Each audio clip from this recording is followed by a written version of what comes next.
The underlying theme, I guess, of what I'm going to talk to you about can be encapsulated in a quote by the terrific Gloria Steinem, who is about to come to New Zealand actually next week or the weekend after, so look out for her. It's a great quote, and it says, "The first problem for all of us, men and women, is not to learn, but to unlearn." We'll come back to that quote later, in a moment actually, and I'll explain why that's so significant to how I think about gender and policy, but also how I would urge you to think about it too. The idea here is it's going to be like speed dating. I'm just going to whiz through this because I've got way too much to say, but we do want to, I'd much prefer that it was a dialogue rather than a monologue, so I do want to get to questions. A little bit about myself first. I am the last wave of that very lucky generation. So I grew up in a state house. I am the first child from my extended family to attend university, and when I left university, I didn't have a student debt. Now, someone in the same situation as myself would find that very different today, and probably would have made different choices. I didn't make particularly calculated choices about my education or what I did next because I had the freedom of having no debt. I had to be independent, had to look after myself. I didn't have parents who could provide financially for me, but nonetheless I came out with a great advantage which young people today don't have. I fell into journalism. I've worked in every part of journalism. I have worked in newspapers. I've worked in weekly newspapers. I've edited a glossy magazine. I've worked in television. I was a political editor for Television One for a very long time. Had my own weekly political interview show. I went to radio, and my last job in the media was as host of 9 to Noon on Radio New Zealand, which I did for 4 years before I retired from journalism and decided to do something completely different. And I went back to university, did my law degree, and now I'm a lawyer. I've worked at 2 law firms over 4 years. I worked at Chapman Tripp first, and now I work at Kensington Swan, where I have the grand title of Special Counsel, which is a really nice title and a high status title, and it really means she's very old, and once upon a time she was quite famous. So that's what I do. And in the meantime, I had children, and that was one of the things that prompted the twist and turn in my career.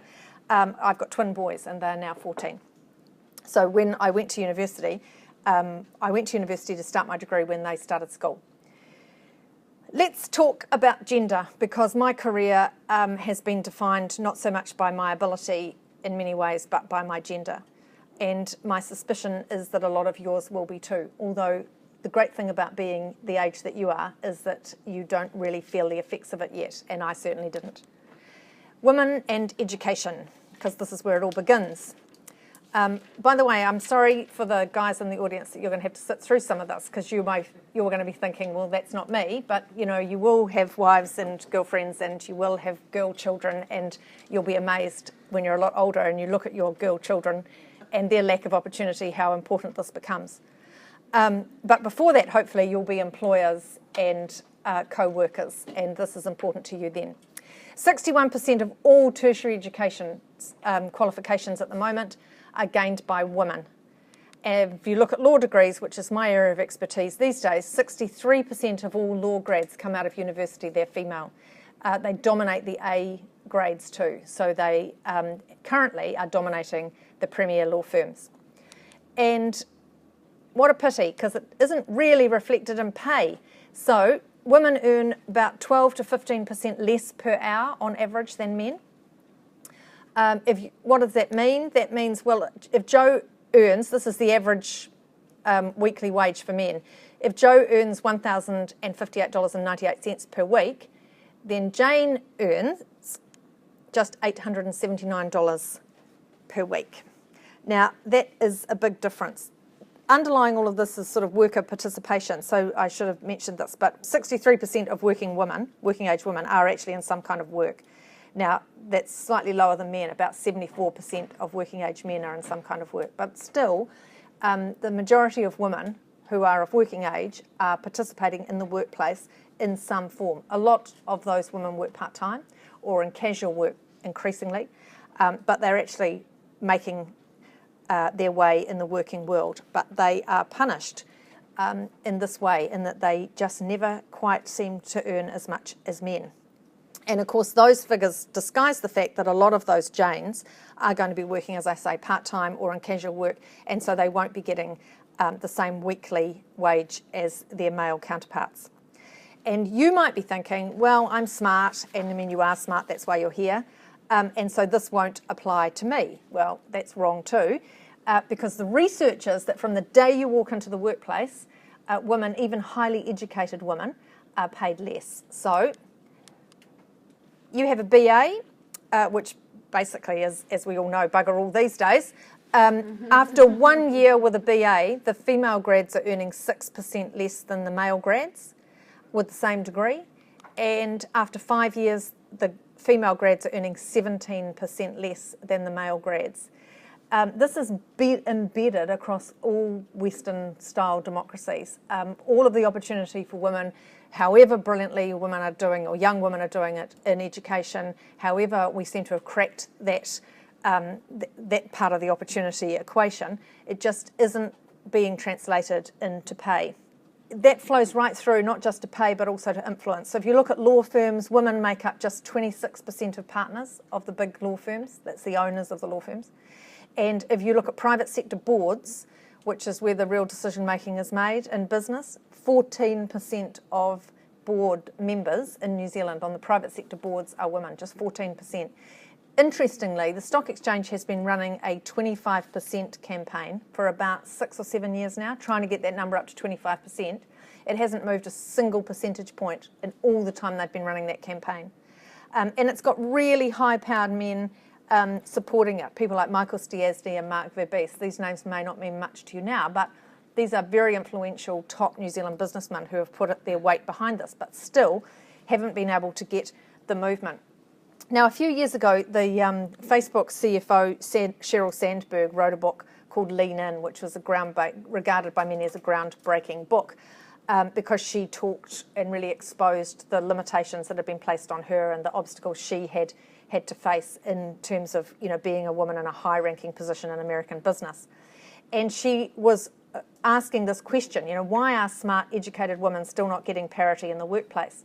Well, we'll come back to the reasons why in a moment. She had her own reasons, or she came up with her own conclusions as to why that might be. Now, she revisited all of this last year with the McKinsey Institute, and they interviewed 8,500 women in America in senior positions of management. It's a really interesting study. You can find it online. It's really depressing. It concludes that at the current pace of change, as regards gender equity, it will take 100 years to see women reach equality in the ranks of senior management in American business. Now, I will have retired, you will have retired, your children will have retired, and we will not reach equity in the workplace because there's no point us being smug about it. The American board figures are actually slightly better than the New Zealand board figures, for all that we like to think we gave women the vote first and, you know, we're quite good at this sort of thing. We're actually no better than anybody else at this kind of thing.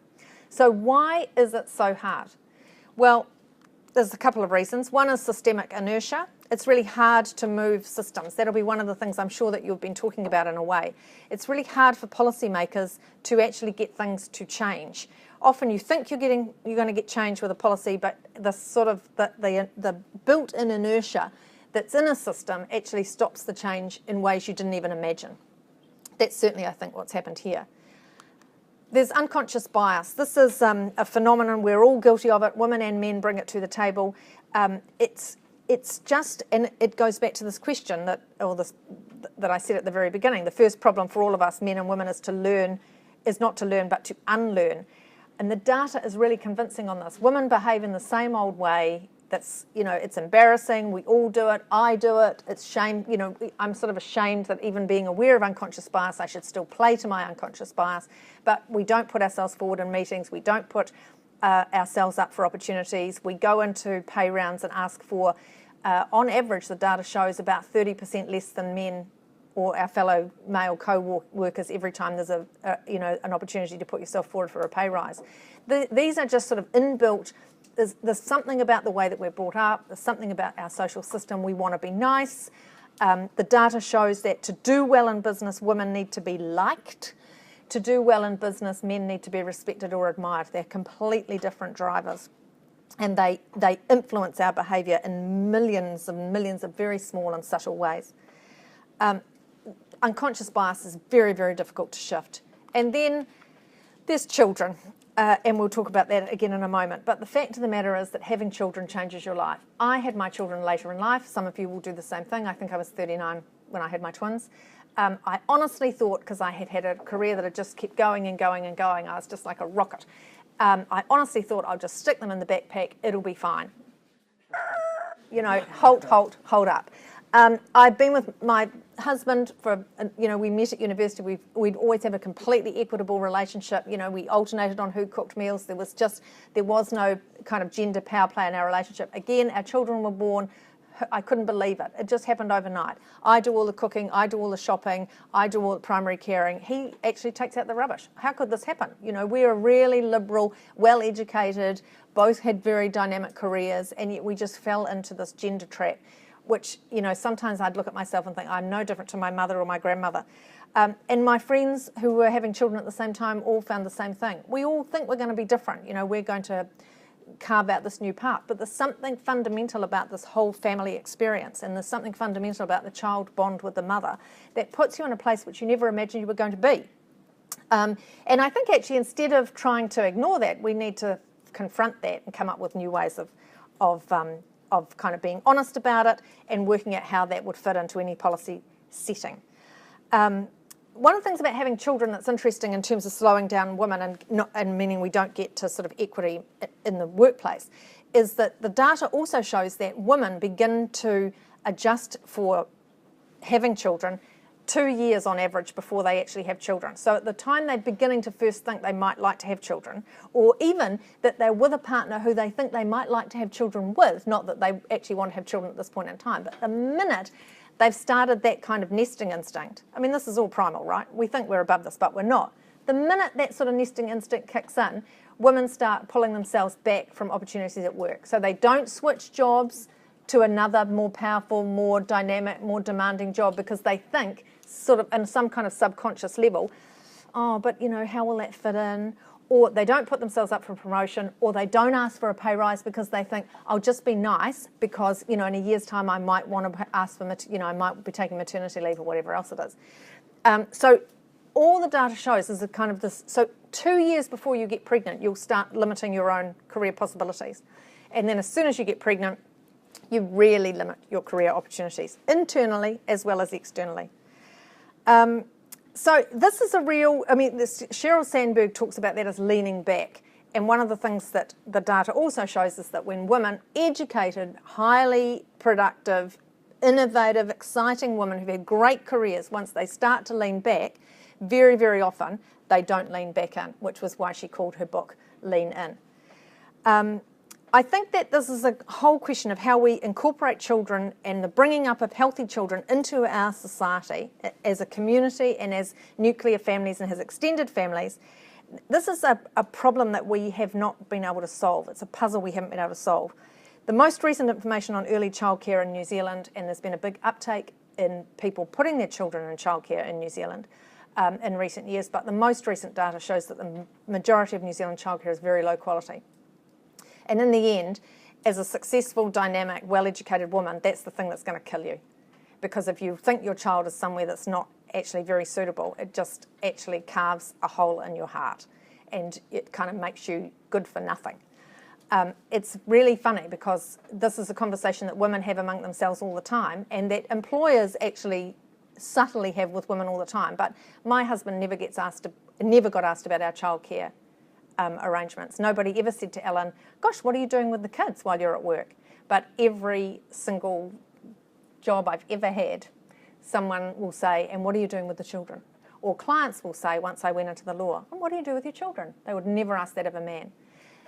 These are all the subtle pressures that kind of get to you and undermine your progress in a way. Very, very quickly, this is the sort of nub of it, really. This is a time use survey that the Ministry of Women's Affairs did a couple of years ago. It showed that women do, on average, 4.3 hours of unpaid work a day. Men do 2.5. The really depressing thing about this survey was there was another one done 10 years previously, 10 years previously, men did more unpaid work than they do today. And what had changed in the 10-year period is that men were working longer hours. So it's not that they're doing nothing, but they're actually putting more hours into paid work, which I think anyone who's lived through the last 20 years will tell you. That's one of the phenomena of the current, the modern workplace. We work longer hours. So for men, they take that role more than women, and there's less time for them to do any unpaid work. Women, this is the bit that breaks my heart, women were also working longer hours in the paid workforce, but the amount of unpaid work they were doing each day did not fall. So the only way you can make that work is that you just don't sleep, right? You don't sleep, or you don't do anything for yourself, or you don't maintain your friendships or whatever else, because the one thing we can't change is time. This is another Steinem quote which I love. We've begun to raise daughters more like sons, but few have the courage to raise our sons more like our daughters. And that's kind of the nub of it. So here are the challenges for policymakers, and I'll just throw these out there really briefly. If we keep doing the same tinkering about the gender issue, we are not going to see change. We've done more than tinkering, actually. We've put in paid parental leave. We've put in huge initiatives to improve women or young women's access to education. But it just does not flow through in the workplace in the way that, my mother's generation and my grandmother's generation would have hoped that it would have flown through. It just hasn't. And I think we have to admit that if we keep doing more of the same, we're just going to get more of the same. And one of the reasons for that is that we continue to look at everything through a pretty old lens. So we continue to see the role of community glue, if you like, the child rearing role, the family glue role, the community glue role, the people who do the work keeping our elderly safe in their house, in their homes, who keep our schools running, who keep our volunteer services running, our food banks, all those other things that happen in the community. Our toy libraries when our children are small. Women do that work on an unpaid and voluntary basis, and in the family they create the glue that keeps all of our community going, and they don't get paid for that, and it never gets recognised because it's not seen as an economic gain. But of course it is an economic gain, because if women weren't doing it, somebody would have to do it. Just recently, last year, I think there was a big case, a big court case, a very important court case where carers of old, very frail old people in rest homes, they took a class action and won. And their argument was that they were being paid a ridiculously low sum of money given their skill, because it was just seen as traditional women's work. I mean, really, they were being paid to look after my nana, your great nana, and it was kind of like it wasn't really regarded as serious work. So they took that case and they won. There's another one just going down the pipe now, which the midwives are taking the same kind of action. So you're seeing this sort of organised efforts for women to be recognised for the paid work they do in that sort of community sense, but the unpaid work is still not recognised. It's not seen as something that adds to the community. And I think that looking at these problems through a new lens is a real challenge. There's a big lobby group now to look at policy through the children's perspective, so to have child-focused policy. If you think about that for a moment, all of our social policy would have to be very different if it was through a child's lens. I mean, could a government cut benefits if all policy had to be kind of given the tick that it didn't harm or disadvantage children? Probably not. I mean, could a government ignore mouldy and cold houses, or the whole issue of unaffordable housing, if you had to look at these issues and policies through a child's perspective? Probably not. But for as long as we look at all of those problems through the very kind of stale old lens, we will not come up with solutions that solve these problems or address these problems that we've never really been able to address. And I guess the last thing I just throw out there is maybe we need to change the way we define good or successful behaviour. Policymakers reward behaviour. That's how they incentivise community behaviour. So some things are regarded as good by society, and you get some kind of economic benefit or some kind of tax benefit, or you might get a status benefit, and other things are seen as bad. one of the things we don't really recognise as good or successful behaviour is raising children. Like everyone makes a fuss of you when you have a child, and that's all wonderful.